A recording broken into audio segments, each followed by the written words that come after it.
अस्सलाम वालेकुम dear friends, how are you? इंशाल्लाह आप अच्छी तरह से होंगे। डियर फ्रेंड्स, आज का जो हमारा टॉपिक है वो है प्ले बेस्ड लर्निंग। ये प्ले बेस्ड लर्निंग क्या होती है, आज हम इसके हवाले से जो है आपको इन्फॉर्मेशन देंगे।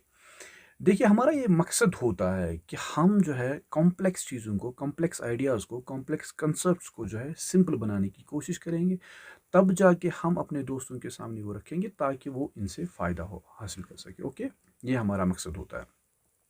तो इसीलिए हमने आज एक इंटरेस्टिंग टॉपिक चुना है, वो है प्ले बेस्ड लर्निंग।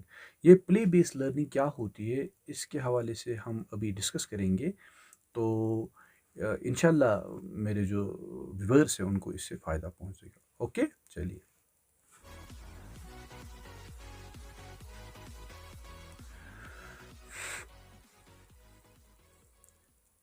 देखिए, जो ये प्ले बेस्ड लर्निंग होती है, ये क्या होता है? ये लर्निंग होती है जो हम जो है प्ले के ज़रिए से हासिल करते हैं।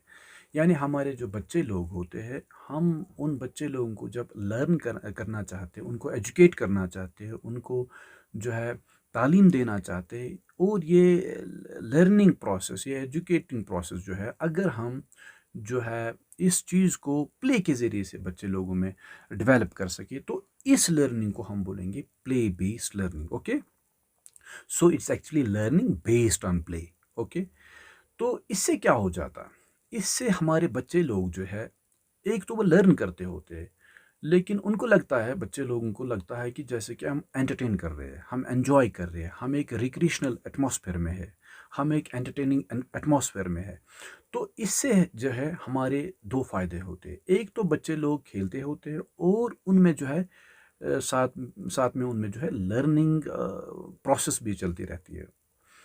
तो ये ज़्यादा जो कॉन्सेप्ट है, ये एजुकेशन में आ जाता है, और इसी तरह ये साइकोलॉजी में ज़्यादा आ जाता है, ये प्ले बेस्ड लर्निंग का कॉन्सेप्ट। ये प्ले बेस्ड लर्निंग जो है, इसके बहुत सारे एडवांटेज है, इसके बहुत सारे सिग्निफिकेंस फ़ायदे हैं। तो क्या हो सकते हैं वो कुछ फ़ायदे हम डिस्कस करेंगे। देखिए, इसके सोशल फ़ायदे हो सकते हैं, इमोशनल फ़ायदे हो सकते हैं, कॉग्निटिव, फिज़िकल, इस तरह हम कह सकते हैं। इनमें जो है इंटेलेक्चुअल फ़ायदे इसके हो सकते हैं, एजुकेशनल फ़ायदे हो सकते हैं, कॉग्निटिव हो सकते हैं। तो ये सारे के सारे फ़ायदे इस प्ले बेस्ड लर्निंग के हो सकते हैं। सोशल, मतलब जब हम बच्चे लोगों को एक पीर ग्रुप को जो है प्ले करवाते हैं, तो वो प्ले जब करते होते हैं, तो वो आपस में इंटरमिक्स हो जाते हैं, वो आपस में जो है मिल जाते हैं, मिल घुल-मिल हो जाते हैं। तो उनमें जो है इसकी वजह से सोशल बॉन्डिंग उनमें आ जाती है, सोशल क्या कहते हैं उसको, सोशल मिक्सिंग हो जाती है। तो इससे इनके अंदर सोशबिलिटी का फैक्टर डेवलप हो जाता है। ओके, इसी तरह इनके जो जज़्बात होते हैं, खुशी के जज़्बात, गम के जज़्बात, या बाकी और जो इनके अंदर एहसास होते हैं, जज़्बात होते हैं, उन एहसासात और जज़्बात को वो अच्छी तरह से जो है बाहर निकाल सकते हैं इस खेल के दौरान। तो इनमें इससे जो है इमोशनल स्टेबिलिटी आ जाती है, इमोशनल मैच्योरिटी आ जाती है, यानी उनके जज़्बात की जो लेवल होती है वो स्ट्रांग होती है, वो अच्छे होते हैं जज़्बाती तौर भी। यानी उनका एक तो क्या इमोशनल फैक्टर उनका जो है वो स्ट्रांग हो जाता है। तो या इमोशनल कोएफिशिएंट हम कह सकते हैं, वो डेवलप हो जाता है। इस तरह इनमें कॉग्निटिव डेवलपमेंट आ जाती है, यानी उनकी जो एबिलिटी की उन्हें उनकी ग्रोथ हो जाती है उनके अंदर, किस चीज़ की, इंटेलेक्चुअलिटी की ग्रोथ हो जाती है। यानी उनमें जो है ग्रोइंग एबिलिटी होती है टुवर्ड्स इंटेलेक्चुअलिटी।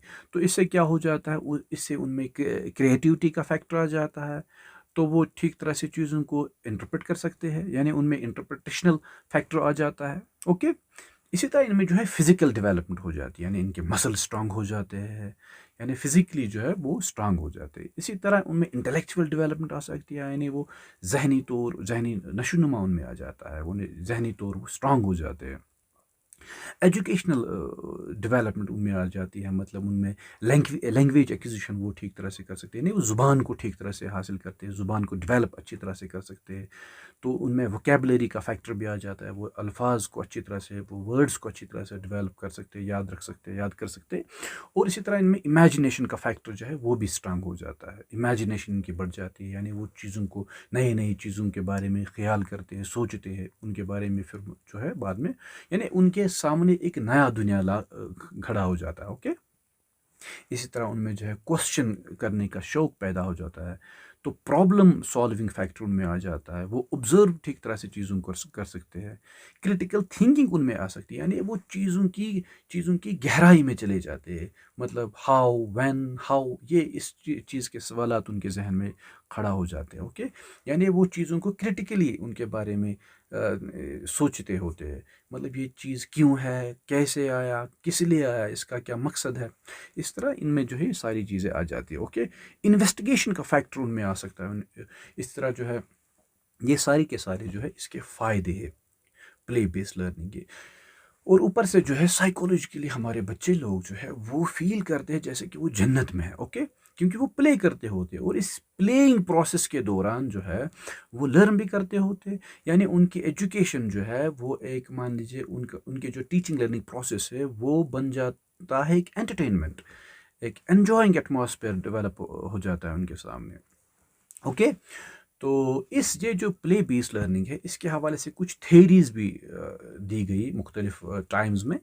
फॉर एग्ज़ाम्पल इसमें क्लासिकल थेरी आई, मॉडर्न थेरी और उसके बाद कंटेम्प्रेरी थेरी भी आई। ओके, जो क्लासिकल थेरी थी इसके हवाले से, तो उनका ये कॉन्सेप्ट था कि जो इंसान के अंदर, बच्चे लोगों के अंदर जो एक्सेस होती है एनर्जी की, यानी एक्सिव एनर्जी जो होती है ना, वो एनर्जी जो सरप्लस एनर्जी है, ज़्यादा एनर्जी, तो वो इससे बर्न हो जाती है इस प्लेइंग प्रोसेस से। उनका यही कॉन्सेप्ट था। और ऊपर से वो सोचते थे कि हम इस चीज़ को रिक्रिएशन के लिए करते हैं, रिलैक्सेशन के लिए करते हैं। ख़ास करके उनमें जो है हर्बर्ट स्पेंसर इस चीज़ के चैंपियन थे, एम्बेसडर थे इस कॉन्सेप्ट के, कि ये जो हमारे बच्चे लोगों के अंदर ज़्यादा एनर्जी होती है, एक्सेसिव एनर्जी होती है, इस एनर्जी को लिबरेट करने के लिए, छोड़ने के लिए, बाहर लाने के लिए और रिक्रिएशन के लिए और रिलैक्सेशन के लिए जो है हमें प्ले बेस्ड लर्निंग का जो है कॉन्सेप्ट बच्चों को देना चाहिए। उसके बाद और एक थ्योरी आ गई जिसको हम जो है मॉडर्न थ्योरी के नाम से जानते हैं। ओके, इसमें इस थ्योरी का क्या कॉन्सेप्ट था? इस थ्योरी का कॉन्सेप्ट था कि इससे जो है हम चाइल्ड में डेवलपमेंट ला सकते हैं, चाइल्ड डेवलपमेंट हम कर सकते हैं। ओके, और इसके साथ जो है इसमें हम जो एक्सपेरिमेंटल लर्निंग है वो हम बच्चे में पैदा कर सकते हैं। ओके, तो इसके भी एक चैंपियन थे, जॉन डेवी खास करके इसके चैंपियन थे। वो उनका कहना था कि क्या वो कहते थे, कि वो कहते थे child learn best by both physical and intellectual activity, यानी जब हम बच्चे लोगों को फिजिकल एक्टिविटी देते हैं और इंटेलेक्चुअल एक्टिविटी देते हैं तब जाके वो ठीक तरह से क्या कहते हैं लर्न कर सकते हैं। ये उसका कॉन्सेप्ट था। ओके, तो कहने का मकसद ये है कि फिजिकल के साथ साथ हमारा इंटेलेक्चुअल भी होना चाहिए, यानी हम कह सकते हैं कि इंटेलेक्चुअल, अगर हम चाहते हैं इंटेलेक्चुअल डेवलपमेंट, तो उसके साथ साथ हमें फिजिकल डेवलपमेंट का भी ख्याल रखना चाहिए, क्योंकि they are suppose to be two sides of the same coin. Okay, तो इसके बाद और एक थ्योरी आई, फॉर एग्जांपल कंटेम्प्रेरी थ्योरी हम कह सकते हैं। तो कंटेम्प्रेरी थ्योरी का कंसेप्ट क्या था? ये कह रहा था कि relation of play to diversity and social justice, यानी जो प्ले होता है इसका ताल्लुक होता है सोशल जस्टिस के साथ और डाइवर्सिटी के साथ। यानी जब हम प्ले, हमारे बच्चे लोग जब प्ले करते होते हैं तो उनके लिए चीज़ें डाइवर्सिफाई हो जाती है, यानी उनका जो दुनिया है वो एक्सपैंड होता चला जा रहा है। ओके, वो बढ़ता चला जा रहा है। ओके, और उनके अंदर जो है समाजी पहलू आ जाता है, यानी उनमें सोशल क्या सोशल कॉन्सेप्ट आ जाता है। जब वो आपस में मिक्स हो जाते हैं, इंटरमिक्स हो जाते हैं, उनमें जो है सोशल बॉन्डिंग आ जाती है, सोशल इंटरमिक्सिंग उनमें आ जाती है, तो इससे उनका जो है सोशबिलिटी फैक्टर डेवलप हो जाता है और इससे जो है उनमें सोशल मैच्योरिटी आ सकती है। ओके, तो इसमें हम एक कॉन्सेप्ट भी डिस्कस कर सकते हैं, for example zone of proximal development. वो होता क्या है? वो ये कॉन्सेप्ट होता है कि ये एक, मान लीजिए एक डिस्टेंस होती है। कौन सी वाली डिस्टेंस? यानी जब हम बच्चे को लर्न करने के लिए कहते हैं तो लेकिन हम उसको कोई सपोर्ट नहीं करते, यानी बच्चे को हम अकेले छोड़ते हैं। बच्चे को जब हम अकेले छोड़ते हैं कोई चीज़ समझने के लिए, जानने के लिए, विदाउट एनी सपोर्ट, और जब हम कोई उसको दूसरा काम देते हैं और लेकिन उस काम में हमारा उसका सपोर्ट होता है, इन दो के बीच जो डिफरेंस होता है हम उसको जो है किस चीज़ से मापते हैं? जोन ऑफ प्रॉक्सिमल डेवलपमेंट के कॉन्सेप्ट से। ओके, तो इससे क्या होता है, जो क्या कहते हैं इसको, वो प्रोसेस जिसमें जो हम उसको सपोर्ट नहीं करते होते हैं, ओके, उससे क्या हो जाता है? एनकरेजमेंट हो जाती है उसको न्यू लर्निंग के लिए। ओके, और जब हम उसको सपोर्ट करते होते हैं तो उसको हम सपोर्ट देते हैं पास लर्निंग में, यानी हमारा सपोर्ट जब मिलेगा तब हम मानेंगे pass support for pass learning. Okay, जब हम सपोर्ट नहीं करेंगे तो हम उसको एनकरेज करते होते हैं न्यू लर्निंग के लिए। तो पास लर्निंग हम सीधे ये कह सकते हैं कि पास लर्निंग प्लस न्यू लर्निंग जो है, इसमें जो यही यही हमें कॉन्सेप्ट देता है किस चीज़ का, जोन ऑफ प्रॉक्सिमल डेवलपमेंट का। ओके, तो पास learning as well as new learning, they are supposed to be the two sides of the same coin. They are mandatory for the for our children, यानी पास learning भी और new learning भी, यानी हमारा support भी और हमारे सपोर्ट के बगैर भी जब वो लर्न करे, दोनों चीज़ें उनके लिए ज़रूरी होती है। ओके, तो फॉर एग्जांपल हम कह सकते हैं कि जो अमेरिकन एकेडमी ऑफ पीडियाट्रिशियंस है, उनका एक कॉन्सेप्ट है, वो कहते हैं play is so important to optimal child development that it has been recognised by United Nations High Commission for Human Rights as a right of every child. उनके कहने का मकसद ये है कि प्ले जो है ये इतना इम्पॉर्टेंट है, इतना इम्पॉर्टेंट है, इससे जो हम ऑप्टिमल चाइल्ड डेवलपमेंट, यानी हम बहुत ज़्यादा बच्चे के अंदर जो है बहुत ज़्यादा डेवलपमेंट कर सकते हैं। और यूनाइटेड नेशंस हाई कमीशन जो है, उनने इस चीज़ को अच्छी तरह से रिकग्नाइज किया, पहचान लिया, मान लिया, जान लिया। और उन्होंने क्या बोला, उन्होंने बोला कि जो ये प्ले होता है ये राइट होता है ऑफ एवरी चाइल्ड, यानी United Nations Commission for High for Human Rights says that play is the right of every child. Okay, so we have to give the child atmosphere where he can play properly. Okay, because it's supposed to be the right of the children, right of the child rather. Okay, इसी तरह और एक thinker है पैसल, वो कहते हैं play is a serious business for the development of young learners. यानी आप समझिए अच्छी तरह से बात को, उनके कहने का मकसद ये है कि जो प्ले होता है ये एक सीरियस बिजनेस होता है। यानी हम लोग जो बिजनेस करते होते हैं, इसी तरह हमारे बच्चे लोग भी एक बिजनेस करते होते हैं। और उनका बिजनेस क्या होता है, उनका बिजनेस यही प्ले होता है। और जिस तरह हम बिजनेस से डेवलप करते हैं, कमाते हैं पैसे, इसी तरह वो अपने इस बिजनेस से क्या कमाते हैं, डेवलपमेंट ऑफ डेवलपमेंट। कौन सी development, psychological development, emotional development, physical development, cognitive development, वो जो डेवलपमेंट्स हमने आपको अभी बताया। ओके, इसी तरह जो क्या कहते हैं फेमस साइंटिस्ट एल्बर्ट आइंस्टाइन, उनका कहना है, क्या कहते हैं वो कहते हैं कि जो प्ले है, प्ले एक हाईएस्ट फॉर्म ऑफ रिसर्च होता है बच्चे के लिए। यानी हम जिस तरह रिसर्च करते होते बड़े लोग, इसी तरह बच्चे लोगों का अगर हम रिसर्च प्रोसेस देखें तो उनका रिसर्च क्या होता है, प्ले।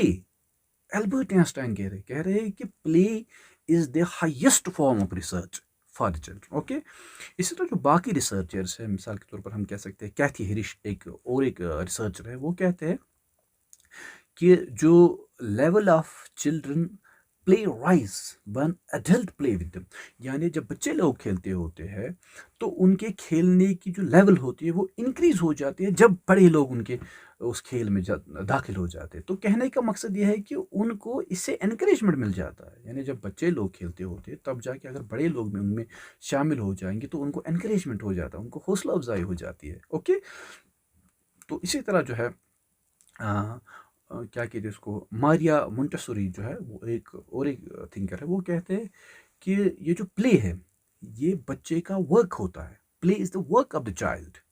देखिए इन फिलासफर्स और थिंकर्स का कॉन्सेप्ट क्या है प्ले बेस्ड लर्निंग के हवाले से। लेकिन अजीब मामला ये है कि हम अभी तक इस चीज़ को ठीक तरह से अंडरस्टैंड नहीं कर पाए। ओके, तो इसी तरह जो है कैनेडियन काउंसिल ऑफ लर्निंग जो है, वो कहता है कि ये जो प्ले है ये नर्श करता है, ये हर एक बच्चे का जो एक क्या कहते हैं उसको डेवलपमेंटल एस्पेक्ट होता है उसको नर्च करता होता है। Okay, play nurtures every aspect of children development. Okay, यानी बच्चा जो होता है उसके जो मुख्तलिफ डायमेंशंस होते हैं लाइफ के, पर्सनालिटी के मुख्तलिफ डायमेंशंस जो होते हैं, सोशल या हम कह सकते हैं इकोनॉमिकल, कॉग्निटिव, फिजिकल, ये सारे के सारे डायमेंशन जो है ये तब डेवलप हो सकते हैं पूरी तरह से जब हम जो है उनको खेलने के लिए कहेंगे, उनको खेलने देंगे अच्छी तरह से। ओके, इस तरह और एक थिंकर है लिंडा लॉन्गले और उसके क्लीग्स जो है, वो कहते हैं कि पेरेंट्स ये समझते हैं कि उनका ये बिलीफ होता है कि क्या कहते हैं इसको, प्ले और लर्निंग के बीच एक रिलेशनशिप होती है। और पेरेंट्स ये समझते हैं कि जब हम क्या कहते हैं उसको, हमारे बच्चे तब लर्न ज़्यादा करते होते हैं जब उनको स्ट्रक्चर्ड एक्टिविटीज़ दी जाए, यानी जब उनको कोई एजुकेशनल वीडियो दिया जाए या कोई एजुकेशनल कंटेंट दिया जाए, उनका हमारे जो पेरेंट्स होते हैं, हमारा ये कॉन्सेप्ट होता है, हम ये मानते हैं, हमारा ये बिलीफ सिस्टम होता है कि जब जब हमारे बच्चों को जो स्ट्रक्चर्ड एक्टिविटीज़ दी जाएगी, स्ट्रक्चर्ड प्ले एक्टिविटीज़, यानी उनको एजुकेशनल वीडियो दिखाया जाए या इसी तरह बाकी बाकी चीज़, तब हमारे बच्चे लोग ज़्यादा लर्न करते होते हैं। किसके मुकाबले में अनस्ट्रक्चर्ड अनस्ट्रक्चर्ड में हम लाते हैं मेक मेक बिलीव प्ले, यानी प्रिटेंड जो हम करते होते हैं, या ड्रामा वामा बाकी चीज़ें, उनमें जो है क्या कहते हैं उसको, लर्न कम होती है। ये हमारा कॉन्सेप्ट होता है, लेकिन इसके बरक्स है। यानी असल में होता क्या है, हमारे बच्चे तब ज़्यादा लर्न करते हैं जब उनको अनस्ट्रक्चर्ड प्ले दिया जाए, यानी उनको खिलाया जाए, उनको मेक बिलीव, उनको ड्रामेटाइज किया जाए, उनको प्रिटेंड जो होते हैं उनको पार्टिसिपेट करवाया जाए, तो उनमें इससे ज़्यादा लर्निंग प्रोसेस हो जाती है। हमारा रिवर्स है इस चीज़ का बिलीफ। ओके, तो इसी तरह और एक थिंकर है, वो है डॉरथी सिंगर। वो कहते हैं कि जो through make believe games youngsters can be anybody they wish and go any place they want. यानी जब हम बच्चे लोगों को प्ले करवाते हैं, उनको खिलाते हैं, तब उनको वो क्या करते हैं, उनमें वो अपने आप जो उनको कैरेक्टर दिया जाता है उसमें वो महसूस करते हैं कि जैसे कि हम वही हैं। ओके, तो इस कैरेक्टराइजेशन प्रोसेस से जो है वो महसूस करते हैं कि वो वही है जो जिनके लिए वो रोल उसमें करते होते हैं। ओके, तो इस प्ले के ज़रिए से वो वहाँ जाते हैं जहाँ वो रियलिस्टिक दुनिया में नहीं जा सकते, लेकिन उनको लगता है कि जैसे कि हम वहाँ जा रहे हैं, यानी एक्चुअली दे आर कम्प्लीटली उसमें वो जो है गुम हो चुके होते हैं, वो पूरी तरह से उसमें इमर्स हो चुके होते हैं, वो साइकोलॉजिकली पूरी तरह से एक आइडियलिस्टिक दुनिया में गुम हो चुके होते हैं, वो इस रियलिस्टिक दुनिया को पूरी तरह से भूल चुके होते हो, यानी उनकी साइकोलॉजिकल लेवल बहुत ज़्यादा अच्छी होती है, वो बोर्डम ख़त्म हो चुका होता है, वो पूरी तरह से जो है मैग्नेटाइज हो चुके होते हैं उस एटमॉस्फेयर में जिसमें वो उसको उनको वो दिया जाता है वो play.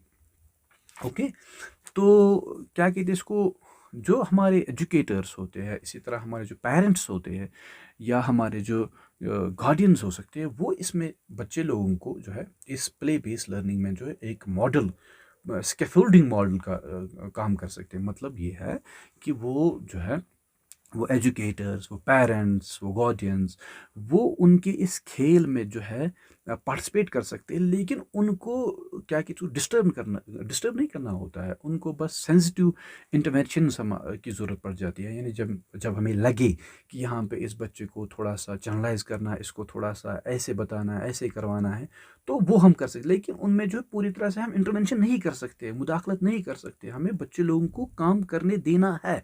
We have to let them play properly so that they can do it properly. Okay, so हम चाहते हैं कि वो खुद करे। Okay, we want to get them liberty, isolation, we want to give them rule so that they can prove themselves to be the better ones. Okay, हमें उनमें जो है मुदाखलत कर ली है, लेकिन उनको थोड़ा सा बताने के लिए पूरी तरह से हमें उनके उस काम में, उस प्ले में जो है मुदाखलत नहीं करनी चाहिए। ओके, बस हमें जो है उनको एलिवेट करना चाहिए, उनके लेवल को एलिवेट करना चाहिए, उनको ऊपर लाना चाहिए, ना कि खुद उनमें जो है इंटरवीन करना चाहिए। ओके, तो ये जो प्ले का कॉन्सेप्ट है, ये क्या होना चाहिए, इसके कुछ कंपोनेंट्स होने चाहिए, यानी ये प्लेजरेबल होना चाहिए, यानी ये इसमें मज़ा आना चाहिए, ये स्पॉन्टेनियस होना चाहिए, यानी इसमें कोई दिखावा नहीं होना चाहिए, इनर जो होता है सिस्टम बच्चे का, यानी ये खुद ब खुद आ जाना चाहिए, ये खुद ब खुद जो है होना चाहिए। ओके, तो इसमें बच्चे की डायनेमिक एंगेजमेंट होनी चाहिए, यानी हमने उसको इसमें ठोंसना नहीं होता है,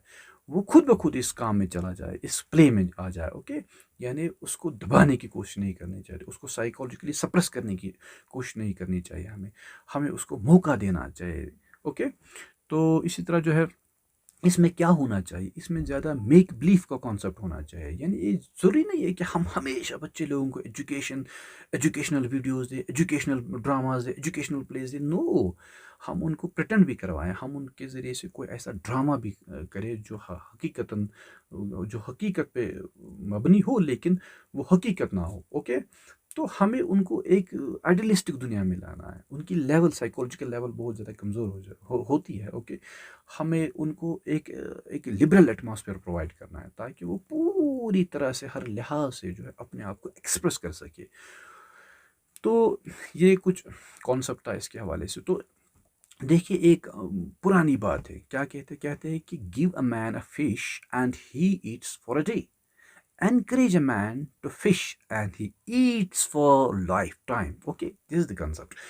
कि बच्चे लोगों को हमेशा हम पढ़ाएंगे पढ़ाएंगे पढ़ाएंगे, टीच करेंगे टीच करेंगे टीच, इससे क्या हो जाएगा? हमें एक ऐसा निज़ाम ला खड़ा कर देना चाहिए जिस तरह जो है हम बच्चे को एक ऐसी एजुकेशनल नरिशमेंट प्रोवाइड कर सके ताकि वो बाद में जो है खुद चीज़ों को इनोवेट कर सके, खुद क्रिएट कर सके, खुद उसकी एक स्टेबिलिटी हो, खुद उसकी एक क्रिएटिविटी हो, खुद उसकी एक इमेजिनेशन हो, खुद उसकी एक ऑब्जर्वेशन हो, खुद उसकी एक एक्सपेरिमेंटेशन हो, ये सारी की सारी चीज़ें। ओके, उसको हमें जो है पैरासाइट नहीं बनाना, उसको हमें ऑटोट्रॉफिक मूड में लाना है ताकि वो खुद कर सके, खुद डेवलप कर सके, खुद उसमें जो है इस चीज़ की कैपेसिटी आ सके, डेवलपमेंट उसमें इन चीज़ों की हो सके। ओके, तो ये जो है ये ज़्यादातर हम किस में देखते हैं, ये ज़्यादातर हम देखते हैं प्री स्कूल में और किंडरगार्टन में। ओके, तो कभी कभार हम क्या करते हैं, हम अपने बच्चों को स्मार्टफोन देते हैं और हम समझते हैं कि ये प्ले बेस्ड लर्निंग होती है। That's completely wrong. ओके, तो इस चीज़ का हमें अच्छी तरह से जो है लिहाज रखना चाहिए। तो आज का टॉपिक इस चीज़ के हवाले से था। उम्मीद करेंगे आपने इस चीज़ को अच्छी तरह से अंडरस्टैंड किया होगा। तो असल में ये है कि हमें चीज़ों को अच्छी तरह से अंडरस्टैंड करना होता है, फिर जो है उन चीज़ों की हमें इम्प्लीमेंटेशन करनी चाहिए, तब जाके रिजल्ट्स हमारे सामने आ जाएंगे और फिर हम जो है इनके फ़ायदे उठा सकते हैं। ओके, तो अगर आपके पास कोई विचार है तो आप कमेंट सेक्शन में लिख सकते हैं। इंशाल्लाह और भी वीडियो लाएंगे आपके लिए, तब तक के लिए खुदा हाफिज़, बाय, टेक केयर, खुदा हाफिज़।